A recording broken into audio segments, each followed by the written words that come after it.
அனைவருக்கும் வணக்கம். ஏப்ரல் 24ஆம் தேதிக்கான செய்தியை தான் இந்த காணொலியில் பார்க்க போகிறோம்.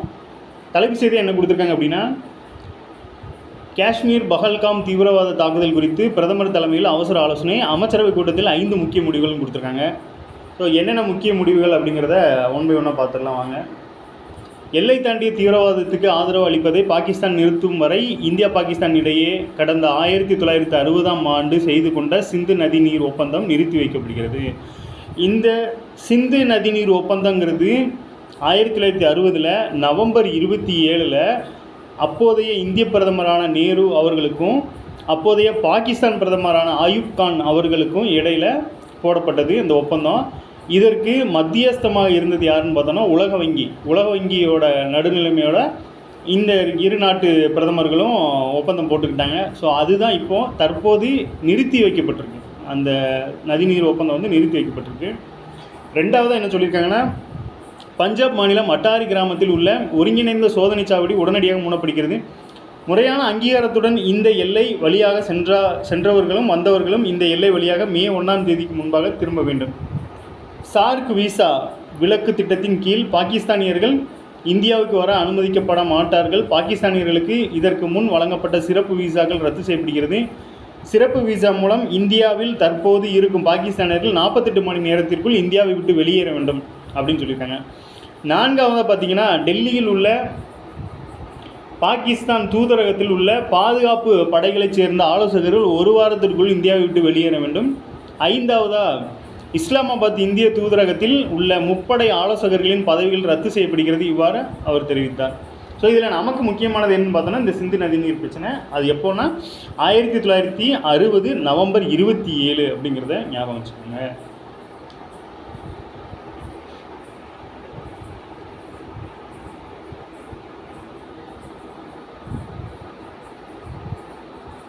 கிளாஸ்கோ மாநாடு பற்றி கொடுத்துருக்காங்க. கிளாஸ்கோ மாநாட்டில் கவனம் ஈர்த்த பிரச்சனைகளில் ஒன்று பிளாஸ்டிக். ஆண்டொன்றுக்கு 1.1 கோடி மெட்ரிக் டன் பிளாஸ்டிக் கடலில் சென்று சேருவதை மாநாட்டுக்கு முன்பே வெளியான UNEP அறிக்கையில் தெரிவிக்கப்பட்டுள்ளது. காற்று மண்டலத்தில் கார்பனை மீட்டெடுப்பதில் முக்கிய பங்கு வகிக்கும் கடலில் பிளாஸ்டிக் அதிகரிப்பை காலநிலை மாற்றத்தில் தாக்கம் ஏற்படுத்தும். கடலில் பிளாஸ்டிக்கை சேர்க்கும் 6 நதிகள் சீனாவை சேர்ந்தவை அப்படின்னு சொல்லியிருக்காங்க. இந்த கிளாஸ்கோ மாநாடுங்கிறது முக்கியமானது. சுற்றுச்சூழல் சார்ந்து போடப்பட்ட மாநாடு தான் கிளாஸ்கோ மாநாடு. ஸோ அங்கே வந்து பிளாஸ்டிக்கை இது பண்ணி போட்டிருக்காங்க. நம்ம தமிழ்நாடு ரீதியாக பார்க்கும்போது தமிழக முதல்வர் அவர்கள் மீண்டும் மஞ்சப்பை அப்படிங்கிற ஒரு திட்டத்தை வந்து சமீபத்தில் அறிமுகப்படுத்தியிருந்தாங்க. அதன் மூலமாக இந்த பிளாஸ்டிக்கை ஒழிக்கலாம் அப்படிங்கிற ஒரு கான்செப்டில் தான். ஸோ வேர்ல்டில் இந்தியாவில் தமிழ்நாட்டில் பார்க்கும்போது கிளாஸ்கோ மாநாட்டில் பிளாஸ்டிக் பற்றி பேசியிருக்காங்க. தமிழ்நாட்டிலையும் அது தொடர்பான திட்டங்களும் இருக்குது அப்படிங்கிறத தெரிஞ்சுக்கலாம்.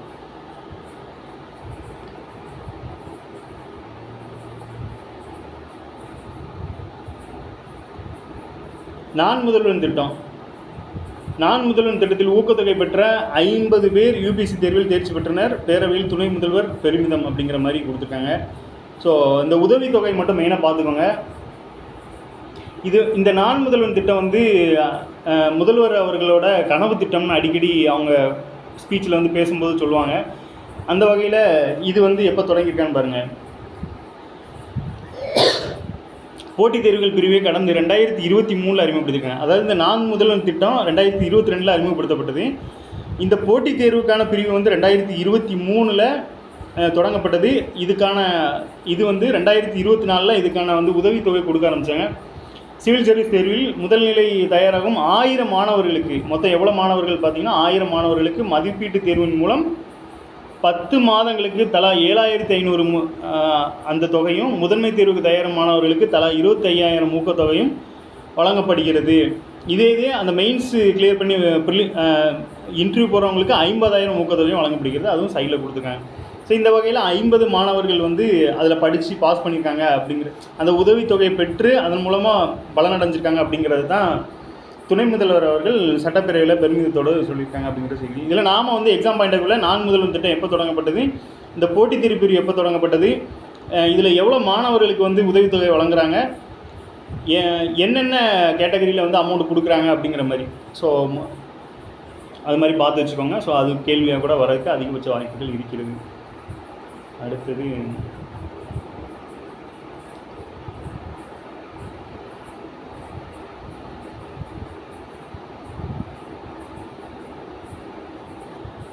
தலைமன்னார் அருகே உள்ள மணல் தீவுகளுக்கு விரைவில் சுற்றுலா படகு சேவை இலங்கை அரசு நடவடிக்கை அப்படின்னு சொல்லியிருக்காங்க.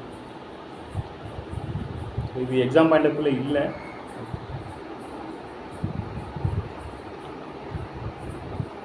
அடுத்ததான் இந்தியா பாகிஸ்தான் பிரச்சனை தான் ஃபுல்லாகவே போட்டிருக்காங்க. நன்றி, மீண்டும் நாளை சந்திப்போம்.